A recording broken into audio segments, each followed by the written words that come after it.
ہرقل شاہ روم نے قریش کے قافلے میں ایک آدمی بلانے کو بھیجا، اور اس وقت یہ لوگ تجارت کے لیے ملک شام گئے ہوئے تھے، اور یہ وہ زمانہ تھا جب رسول اللہ صلی اللہ علیہ وسلم نے قریش اور ابو سفیان سے ایک وقتی عہد کیا ہوا تھا۔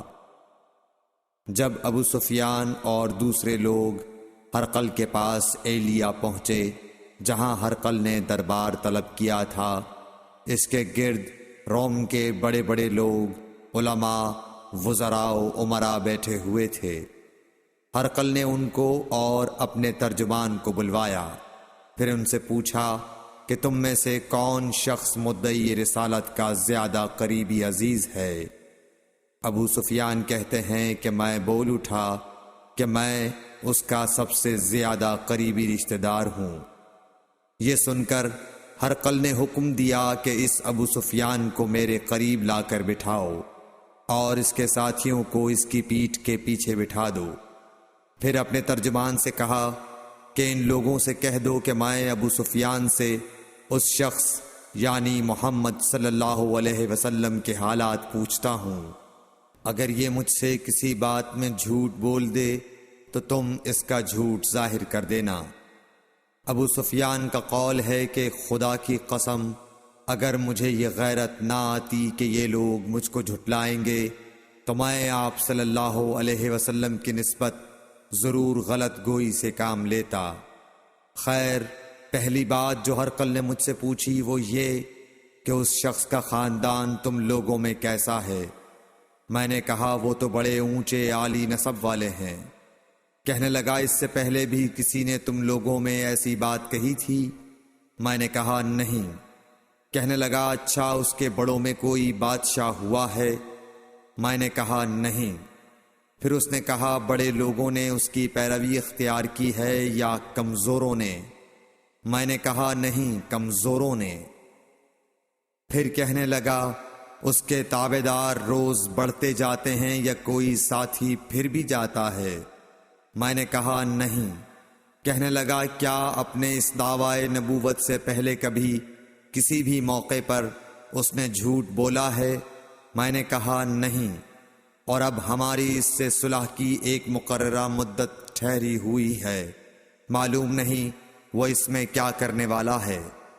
ابو سفیان کہتے ہیں میں اس بات کے سوا اور کوئی جھوٹ اس گفتگو میں شامل نہ کر سکا۔ ہرقل نے کہا کیا تمہاری اس سے کبھی لڑائی بھی ہوئی ہے؟ ہم نے کہا کہ ہاں۔ بولا پھر تمہاری اور اس کی جنگ کا کیا حال ہوتا ہے؟ میں نے کہا لڑائی ڈول کی طرح ہے، کبھی وہ ہم سے میدان جنگ جیت لیتے ہیں اور کبھی ہم ان سے جیت لیتے ہیں۔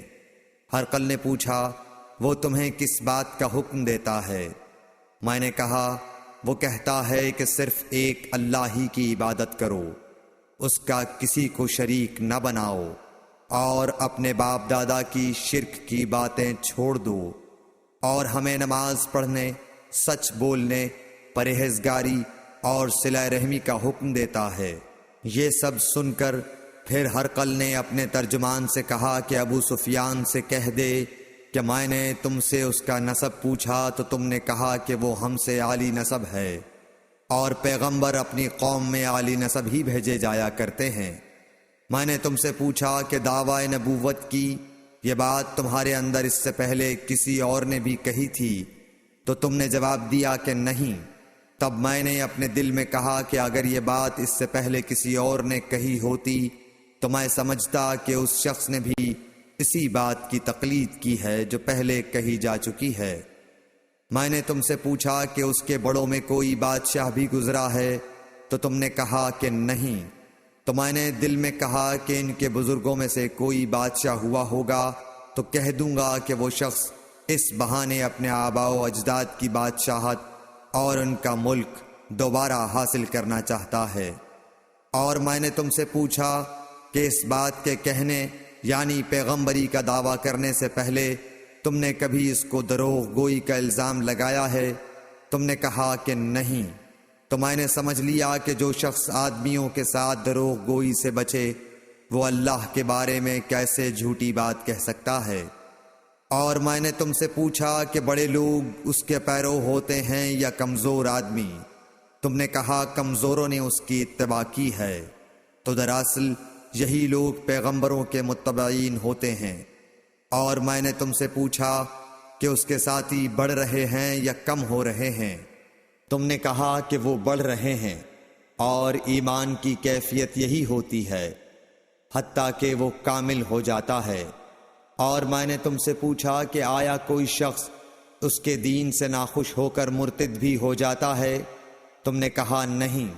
تو ایمان کی خاصیت بھی یہی ہے، جن کے دلوں میں اس کی مسرت رچ بس جائے وہ اس سے لوٹا نہیں کرتے۔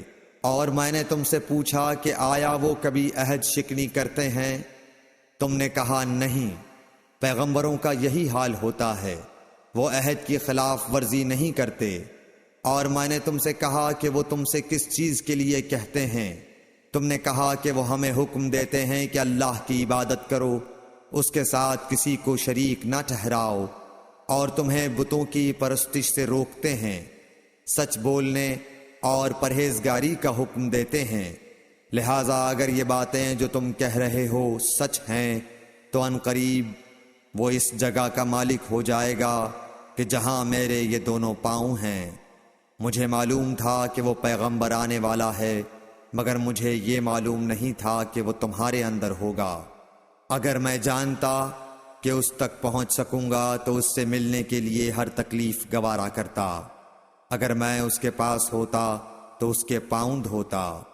ہرقل نے رسول اللہ صلی اللہ علیہ وسلم کا وہ خط منگایا جو آپ نے وحیہ کلبی رضی اللہ تعالیٰ عنہ کے ذریعے حاکم بصرہ کے پاس بھیجا تھا، اور اس نے وہ ہرقل کے پاس بھیج دیا تھا۔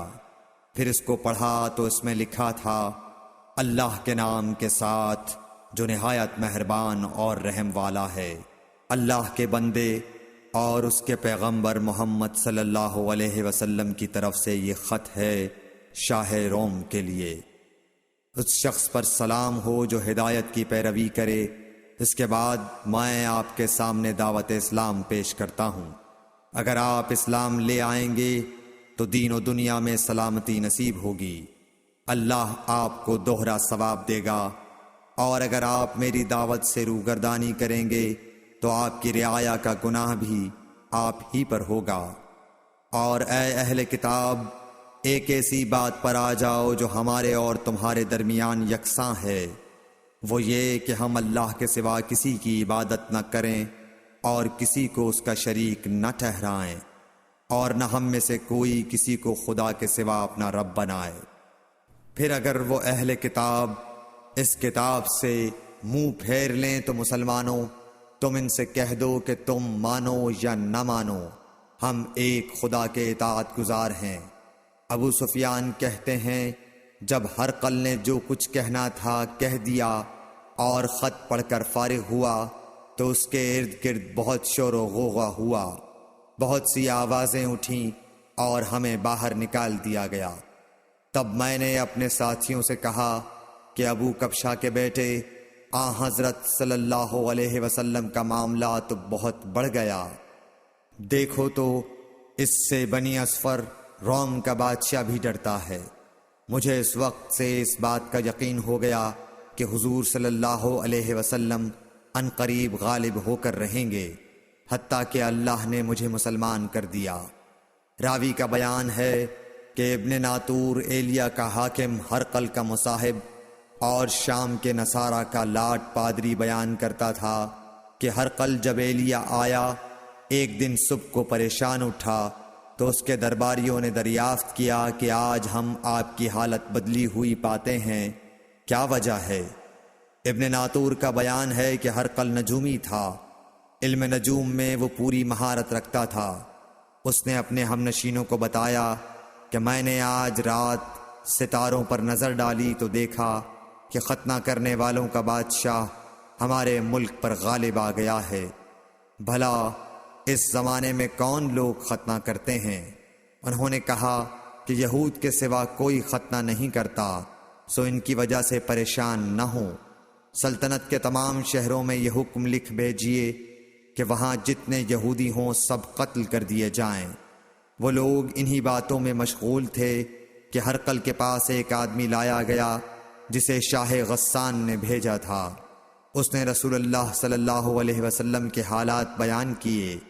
جب ہرقل نے سارے حالات سن لیے تو کہا کہ جا کر دیکھو وہ ختنہ کیے ہوئے ہے یا نہیں۔ انہوں نے اسے دیکھا تو بتلایا کہ وہ ختنہ کیا ہوا ہے۔ ہرقل نے جب اس شخص سے عرب کے بارے میں پوچھا تو اس نے بتلایا کہ وہ ختنہ کرتے ہیں۔ تب ہرقل نے کہا کہ یہی محمد صلی اللہ علیہ وسلم اس امت کے بادشاہ ہیں جو پیدا ہو چکے ہیں۔ پھر اس نے اپنے ایک دوست کو رومیہ خط لکھا اور وہ بھی علم نجوم میں ہرقل کی طرح ماہر تھا۔ پھر وہاں سے ہرقل حمص چلا گیا۔ ابھی حمص سے نکلا نہیں تھا کہ اس کے دوست کا خط اس کے جواب میں آ گیا۔ اس کی رائے بھی حضور صلی اللہ علیہ وسلم کے ظہور کے بارے میں ہرقل کے موافق تھی کہ محمد صلی اللہ علیہ وسلم واقعی پیغمبر ہیں۔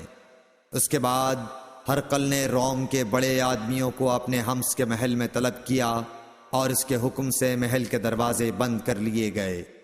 پھر وہ اپنے خاص محل سے باہر آیا اور کہا، اے روم والو، کیا ہدایت اور کامیابی میں کچھ حصہ تمہارے لیے بھی ہے؟ اگر تم اپنی سلطنت کی بقا چاہتے ہو تو پھر اس نبی صلی اللہ علیہ وسلم کی بیعت کر لو اور مسلمان ہو جاؤ۔ یہ سننا تھا کہ پھر لوگ وحشی گدھوں کی طرح دروازوں کی طرف دوڑے، مگر انہیں بند پایا۔ آخر جب ہرقل نے اس بات سے ان کی یہ نفرت دیکھی اور ان کے ایمان لانے سے مایوس ہو گیا تو کہنے لگا کہ ان لوگوں کو میرے پاس لاؤ۔ جب وہ دوبارہ آئے تو اس نے کہا، میں نے جو بات کہی تھی اس سے تمہاری دینی پختگی کی آزمائش مقصود تھی، سو وہ میں نے دیکھ لی۔ تب یہ بات سن کر وہ سب کے سب اس کے سامنے سجدے میں گر پڑے اور اس سے خوش ہو گئے۔ بالآخر ہرقل کی آخری حالت یہی رہی۔ صحیح بخاری حدیث نمبر 7۔